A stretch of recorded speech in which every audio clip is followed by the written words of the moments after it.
Bienvenue dans le podcast des leaders holistiques. Je suis Christophe, ingénieur, artiste holistique. Ce podcast est pour toi si tu es attiré par l'épanouissement personnel, professionnel et spirituel. Ma mission est de t'accompagner, toi le manager, l'ingénieur, le leader rationnel cartésien, à connecter, aligner ton mental rationnel avec tes émotions, ta créativité, ton intuition et ta spiritualité en m'appuyant sur la recherche scientifique. Allez, on y va, c'est parti!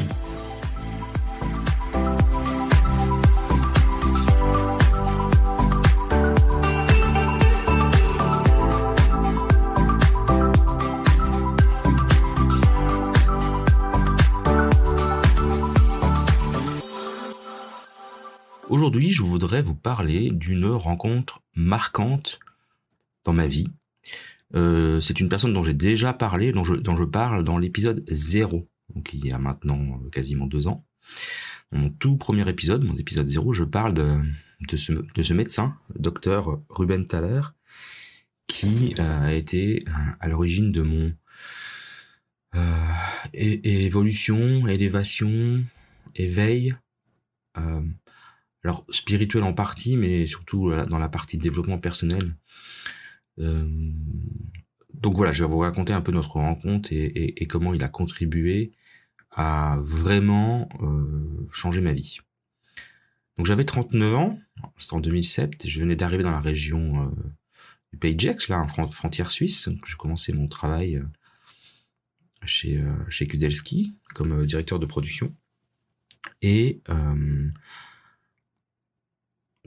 je crois que ma famille ne m'avait pas encore rejoint. Si, ma famille m'a rejoint, voilà. Je ne sais plus, c'est un détail. Ils m'ont rejoint quelques mois après, peut-être. Et il faut savoir que je souffrais d'hypertension depuis l'âge de 20 ans, à peu près, 19-20 ans, et que ça faisait en gros 20 ans que j'étais sous médication je prenais des bêta-bloquants pour régler ma tension artérielle. Alors elle n'était pas très très élevée, mais le médecin, j'avais subi un tas d'analyses. Physiologiquement, physiquement, j'ai je crois que j'ai une petite valve au niveau du cœur qui est pas tout à fait correctement placée, mais c'est pas très grave. Ça explique pas forcément d'ailleurs l'hypertension que j'avais. Et ma tension artérielle était élevée, non pas le premier chiffre, mais le deuxième chiffre. Le deuxième chiffre était à 9 et demi, alors que communément on accepte 8. Donc ça faisait 20 ans que je prenais ces médicaments, et donc je vais naturellement voir un médecin dans la ACSI, dans ma nouvelle région, pour lui expliquer que ça fait 20 ans que je prends des bêta-bloquants, que j'ai besoin de renouveler les médicaments pour continuer, parce que je peux pas arrêter comme ça du jour au lendemain. En tout cas, c'est la croyance qu'on m'avait inculquée. Et donc je vais voir ce médecin à côté de chez moi, et il me regarde et il me dit non, je ne vais pas vous prescrire de médicaments. Alors, je peux vous dire que j'étais pas très bien. J'ai dit, oula, qu'est-ce qui m'arrive? Il commence à m'expliquer que mon problème d'hypertension, c'est pas physiologique, c'est le stress.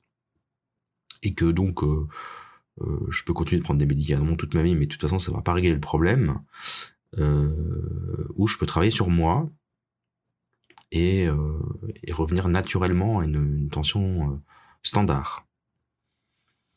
Et là, j'avais 2 choix, hein. C'était simple, en fait. Soit je partais, j'allais voir un autre médecin j'aurais bien trouvé un médecin qui m'aurait prescrit les médicaments contre l'hypertension. Soit je décidais de travailler avec ce médecin, qui était quand même assez particulier, hein, dans sa façon d'aborder la médecine. Et je décidais de lui faire confiance. Et puis, pour être très honnête, ça faisait quand même 20 ans que je prenais ces médicaments, j'en avais un peu assez. Je m'étais pas résigné en fait à prendre des médicaments tout au long de ma vie comme ça pour des symptômes qui étaient pas flagrants pour moi. Alors j'imagine que oui, il y a des risques d'infarctus ou de choses comme ça quand on a une tension trop élevée, mais bon.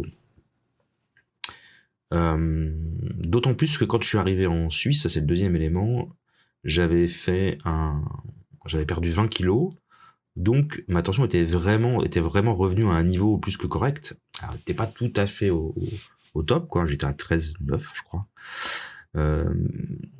l'idéal aurait été 13-8 ou 12-8. Hein. Voilà, elle n'était pas non plus catastrophique, mais voilà, j'ai décidé de lui faire confiance et de me dire, bon, pourquoi pas arrêter ces médicaments sous surveillance médicale et essayer de travailler peut-être autrement.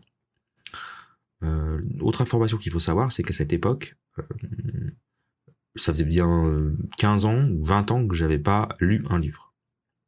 C'était une activité que j'aimais beaucoup quand j'étais enfant, adolescent. J'aimais lire, j'aimais écrire aussi. Et avec ma vie d'adulte, d'ingénieur, j'avais totalement arrêté de lire toutes sortes de livres en fait. Et la littérature du développement personnel m'était totalement inconnue. Mais alors, totalement.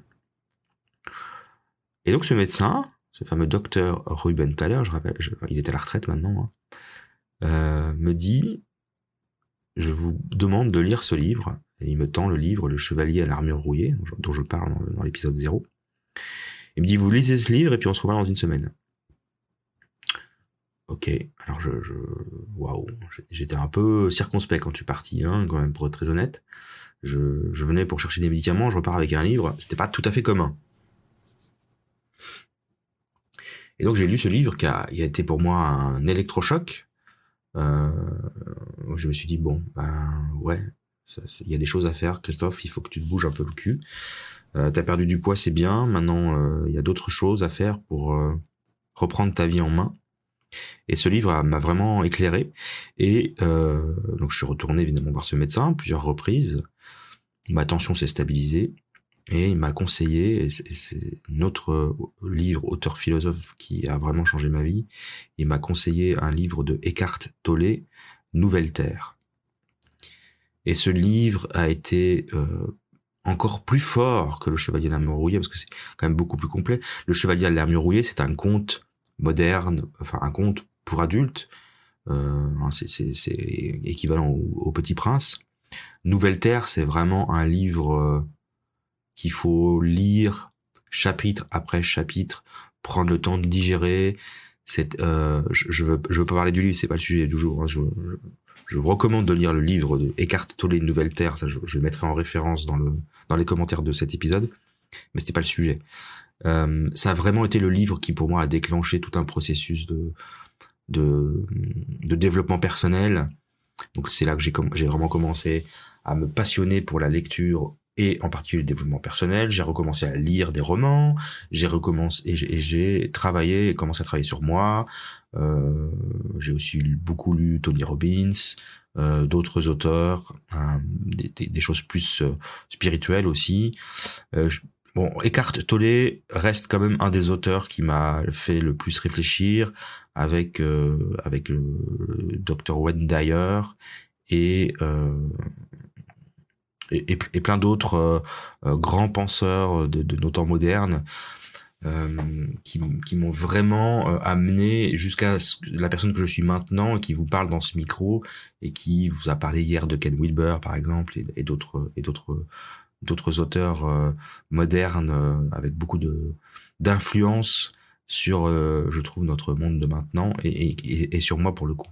Donc c'est vraiment ce docteur, il a eu une double voire triple influence. C'est que déjà il m'a fait arrêter une médication qui servait à rien, il m'a mis à l'étrier au niveau du plan du développement personnel, il m'a redonné le goût de la lecture, il m'a redonné le goût de l'écriture.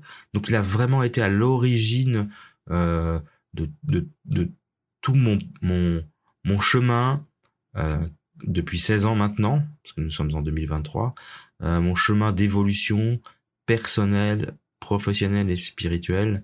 Et vraiment c'est quelqu'un qui a changé ma vie. Et je lui ai jamais dit, parce que je l'ai jamais, enfin quand il est parti à la retraite, je l'ai pas revu, mais bon, je l'ai remercié plusieurs fois, bien évidemment. Et donc là, je le fais officiellement dans cet épisode. Voilà, c'est vraiment quelqu'un qui aura eu un impact important, à l'âge de 39-40 ans, ou qui est un âge pour les hommes très très critique. Moi, j'ai refait ma crise de la quarantaine grâce à lui, mais dans le bon sens du terme, une crise positive. Voilà, c'était ce que je voulais partager avec vous aujourd'hui. Ces personnes qu'on rencontre, c'est pas sur le moment qu'on se rend compte qu'elles vont changer notre vie, c'est avec le temps. Mais voilà, j'ai eu cette chance de le rencontrer et j'en suis éternellement reconnaissant. Alors si cet épisode vous a plu et que vous voulez aller plus loin, je vous propose de me retrouver dans une formation que j'ai appelée Kaizen Ta Vie. Kaizen qui vient du japonais, hein, c'est la méthode des petits pas pour une amélioration continue qu'on utilise dans l'industrie et que moi j'ai détourné, réutilisé pour la vie personnelle. Donc ça marche aussi bien pour la vie personnelle que professionnelle. L'idée est de mettre en place ces nouvelles routines, ces nouvelles petites habitudes qui vont faire de toi un nouveau toi. Donc rejoins-moi sur mon site leadershipholistic.com. Je vais mettre le lien dans le descriptif de cet épisode. Rejoins-moi pour cette nouvelle formation qui, je pense, va t'aider à devenir le nouveau toi. Voilà, c'est tout pour aujourd'hui. Je te remercie d'avoir passé ces quelques moments avec moi et je te retrouve dans un nouvel épisode. À très bientôt.